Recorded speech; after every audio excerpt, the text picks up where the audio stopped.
नमस्कार, आप सभी का इलाइट ग्लोबल न्यूज यूके में स्वागत है। शुरुआत करते हैं वैश्विक टॉप सुर्खियों के साथ। रूस, ऑक्सीजन की कमी से बड़े पैमाने पर सील की मौत की संभावना। रूस के एक शीर्ष पर्यावरण अधिकारी ने सोमवार को कहा कि रूस के कैस्पियन सागर के तट पर बहने वाले हजारों मृत सील ऑक्सीजन की कमी से मर गए। दुनिया के सबसे बड़े अंतर्देशीय जल निकाय पर एक लंबी तटरेखा वाले दागेस्तान गणराज्य के अधिकारियों ने इस सप्ताह कहा कि हाल ही में 2500 से अधिक सील की लाशें मिली थी।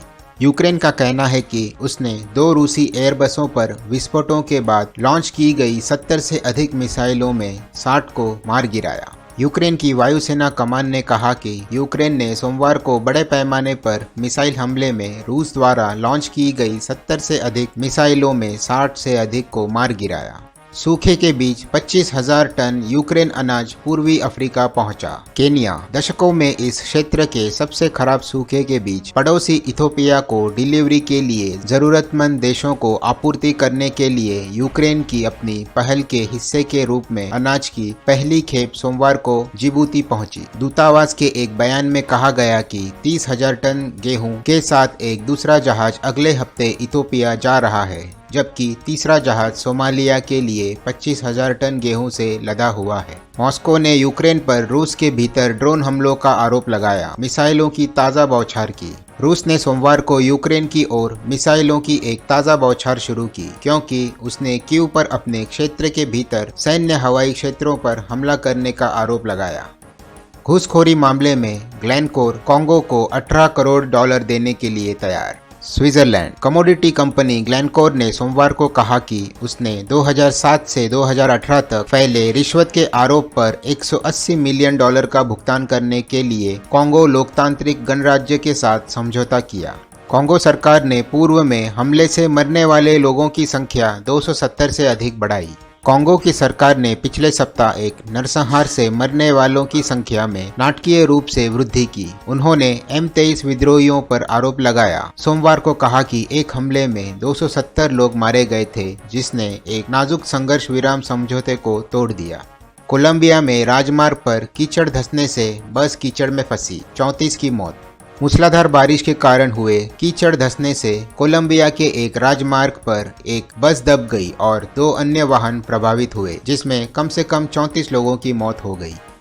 यूक्रेन ड्रोन हमले ने रूस के भीतर 2 सैन्य ठिकानों को निशाना बनाया। रूस और यूक्रेनी अधिकारियों के अनुसार सोमवार को रूस के अंदर 2 सैन्य एयरबसों में हुए विस्फोट यूक्रेन द्वारा शुरू किए गए ड्रोन हमलों का परिणाम थे, जो लंबी दूरी के बम वर्षकों को मारने के दुस्साहसिक प्रयास के रूप में दिखाई दिए, जिनका उपयोग रूस ने यूक्रेन की शक्ति को तबाह करने के लिए किया।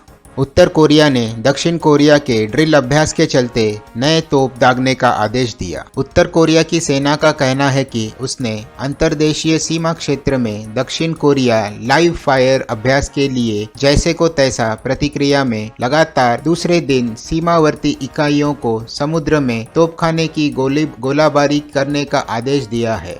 पुतिन ने अक्टूबर में भारी विस्फोट से क्षतिग्रस्त हुए प्रमुख क्रीमिया पुल का दौरा किया। रूसी राष्ट्रपति व्लादिमीर पुतिन ने केर्च ब्रिज का दौरा किया, जो क्रीमिया प्रायद्वीप और मुख्य भूमि रूस के बीच एक महत्वपूर्ण कड़ी है, जो अक्टूबर में एक विस्फोट से आंशिक रूप से नष्ट हो गया था। 2022 के लिए गोल्डन मोड को Oxford word of the year चुना गया। RBI ब्याज दरें, रिजर्व बैंक आधिकारिक नगद दर को बढ़ाकर 3.1% कर दिया। इतने ही महीनों में यह 8वीं वृद्धि है।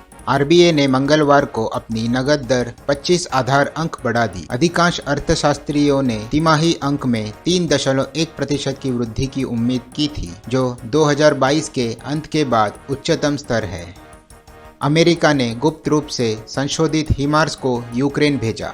वॉल स्ट्रीट जर्नल ने गुमनाम अमेरिकी अधिकारियों का हवाला देते हुए सोमवार को बताया कि वाशिंगटन से प्राप्त हिमार्स रॉकेट लॉन्चर यूक्रेन को गुप्त रूप से संशोधित किया गया है, इसीलिए वे लंबी दूरी की मिसाइलों का उपयोग नहीं कर सकते, भले ही कीव ने उन्हें कहीं और से प्राप्त किया है। GMLRS निर्देशित मिसाइलों और सेवा वाहनों के कई बैचों के साथ M142 high mobility artillery rocket system HIMARS के कुल 20 लॉन्चर जून से यूक्रेन भेजे गए। जापान वित्त वर्षीय 2031 के अंत तक देश के सुदूर दक्षिण पश्चिमी द्वीपों में बैलिस्टिक मिसाइल अवरोधन क्षमताओं से लैस अपने आत्मरक्षा बलों में इकाइयों की संख्या को लगभग 3 गुना करने पर विचार कर रहा है।